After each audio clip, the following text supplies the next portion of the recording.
ભારતીય ચૂંટણી પંચ દ્વારા લોકસભાની સામાન્ય ચૂંટણીઓ 2024ના જાહેર થયેલા ચૂંટણી કાર્યક્રમ સંદર્ભે આજરોજ કલેક્ટર કચેરીના સભાખંડમાં જિલ્લા ચૂંટણી અધિકારી અને કલેક્ટર ડોક્ટર સૌરભ પારઘીએ સુરત જિલ્લામાં સમાવિષ્ટ 16 વિધાનસભા મતદાન વિસ્તારોમાં આદર્શ આચારસંહિતાના અમલ અંગે પ્રિન્ટ ઇલેક્ટ્રોનિક મીડિયાના પ્રતિનિધિઓ સાથે સંવાદ કર્યો હતો।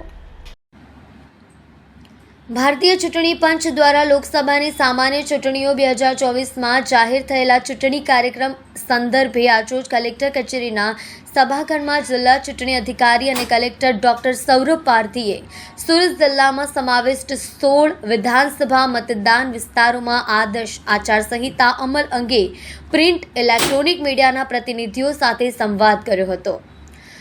જિલ્લા ચૂંટણી અધિકારીએ જણાવ્યું હતું કે લોકસભાની ચૂંટણીઓ સંદર્ભે ચૂંટણી પંચ દ્વારા વિધિવત ચૂંટણી કાર્યક્રમ જાહેર કરાયો છે, ત્યારે મુક્ત, ન્યાયિક, નિષ્પક્ષ અને શાંતિપૂર્ણ માહોલમાં ચૂંટણી સંપન્ન થાય તે માટે જિલ્લા ચૂંટણી તંત્ર સજ્જ છે। સુરત જિલ્લામાં આદર્શ આચારસંહિતાનો ચુસ્તપણે અમલ કરવામાં આવશે। કાયદો અને વ્યવસ્થા જળવાઈ રહે તે અને લોકશાહીના પર્વમાં જનભાગીદારી સુનિશ્ચિત થાય તેવા પ્રયાસો રહેશે।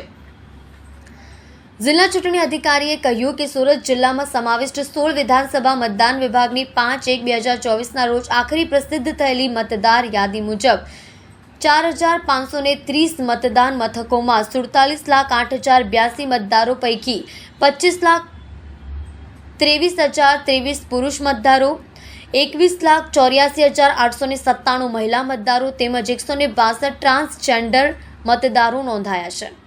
વિધાનસભા દીઠ એક મોડેલ 7 મહિલા મતદાન મથકો ઊભા કરવામાં આવશે તથા એક યુવા મતદાન ઊભું કરવામાં આવશે। રાજ્યમાં તારીખ 7મી મેના રોજ મતદાન યોજાનાર છે, ત્યારે આ સંદર્ભે સુરત જિલ્લા નાગરિકોને કોઈ પણ ફરિયાદ હોય તો જિલ્લા કંટ્રોલ સેન્ટ્રલના ટોલ ફ્રી નંબર 1800-233-2182 અથવા 1950 ઉપર સંપર્ક કરી શકે છે। CVIGIL પર એપ પર પણ ઓનલાઈન માધ્યમથી ફરિયાદ નોંધાવી શકે છે। ડોક્ટર સૌરભ પારઘીએ વધુમાં જણાવ્યું હતું કે પ્રિન્ટ અને ઇલેક્ટ્રોનિક્સ મીડિયાના મોનિટરિંગ માટે NCMC સેન્ટરની રચના કરવામાં આવી છે। ચૂંટણીલક્ષી જાહેરાતોનું ચેનલોનું સર્ટિફિકેશન તથા મોનિટરિંગ કરવા માટે EMMC સેન્ટર આયોજન ભવન જૂની કલેક્ટર કચેરીથી સંચાલિત થશે। આ ઉપરાંત કોઈપણ જાહેરાતો માટે સર્ટિફિકેશન માટે MCMC કમિટીની રચના કરવામાં આવી છે, જેથી કોઈપણ રાજકીય પક્ષોએ જાહેરાત આપતા પહેલા આ કમિટીમાં મંજૂરી મેળવવી જરૂરી છે।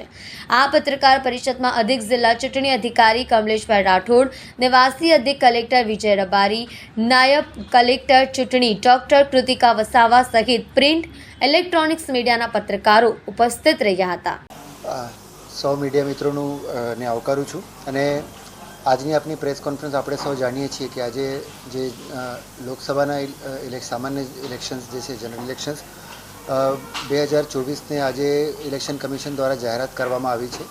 આ અનુસંધાને એટલે કેટલીક મોડલ કોડ ઓફ કન્ડક્ટ જે ચુનાવની આદર્શ આચારસંહિતા જે છે એ હવે અમલમાં આવી છે અને આના અનુસંધાને જે સુરત જિલ્લામાં ને લગતી કેટલીક બાબતોનું હું આપ સમક્ષ જે છે પ્રસ્તુત કરવા માગું છું।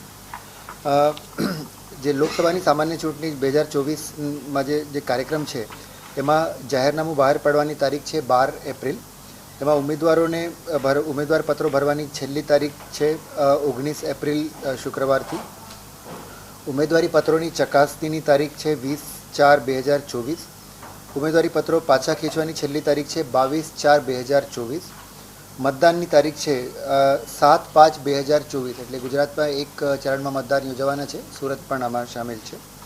મતગણતરી જે છે એ 4 જૂન 4/6/2024ના રોજ કરવામાં આવશે અને 6/6/2024ના રોજ ચૂંટણીની પ્રક્રિયા જે છે એ પૂર્ણ થશે। એટલે સુરત જિલ્લાની વાત કરીએ તો ડિસ્ટ્રિક્ટમાં આપણે સૌ જાણીએ છીએ કે 16 એસેમ્બલી કોન્સ્ટિટ્યુએન્સી સેગમેન્ટ છે, એટલે અલગ અલગ 3 પાર્લામેન્ટરી કોન્સ્ટિટ્યુએન્સીમાં એમનો સમાવેશ થાય છે। 24 સુરત જે પાર્લામેન્ટરી કોન્સ્ટિટ્યુએન્સી છે એમાં 155 Olpad, 159 Surat East, 160 Surat north, 161 Varachha road, 162 Karanj, 166 Katargam અને 167 સુરત વેસ્ટનો સમાવેશ થાય છે। આ સાથે જ જિલ્લામાં આવતી 5 એસેમ્બલી કોન્સ્ટિટ્યુએન્સી જે 156 માંગરોળ, 157 માંડવી, 158 કામરેજ, 169 બારડોલી અને 170 મહુવા એ બધી 23 બારડોલી પીસીમાંનો સમાવેશ થાય છે. એ જ રીતે 163 લિંબાયત, 164 ઉધના, 165 મજૂરા અને 168 84 આનો સમાવેશ જે છે 25 નવસારી પાર્લામેન્ટરી કોન્સ્ટિટ્યુએન્સીમાં એનો સમાવેશ થાય છે.